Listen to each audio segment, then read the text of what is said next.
চুয়াডাঙ্গায় আগামী ১৩ মে থেকে বাজারে আসবে এই জেলার উৎপাদিত আম। এদিন থেকে আটি, গুটি ও বোম্বাই আম সংগ্রহ শুরু হবে। আম সংগ্রহের সময়সূচি নির্ধারণের জন্য ক্যালেন্ডার প্রস্তুত করা হয়েছে। সেখানে জানানো হয়, পর্যায়ক্রমে বিভিন্ন জাতের আম সংগ্রহের সময় নির্ধারণ করা হয়েছে। এর মধ্যে আগামী ১৩ মে থেকে আটি, গুটি ও বোম্বাই জাতের আম সংগ্রহ করা যাবে।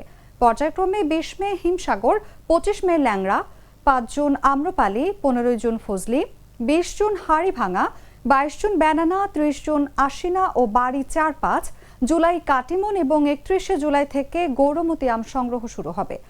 সভা শেষে জেলা প্রশাসক লুৎফুন নাহার বলেন, আম সংগ্রহের জন্য যে ক্যালেন্ডার নির্ধারণ করা হয়েছে তা আম বাগান মালিক ও ব্যবসায়ীদের অবশ্যই প্রতিপালন করতে হবে। এর ব্যত্যয় ঘটলে অভিযুক্তদের জরিমানার আওতায় আনা হবে। আমে কোনো ধরনের রাসায়নিক বা ফরমালিন মেশানোর প্রমাণ পাওয়া গেলে কঠোর আইনগত ব্যবস্থা নেওয়া হবে। জেলা প্রশাসনের ভ্রাম্যমাণ আদালত নিয়মিত বাজার তদারকি করবে।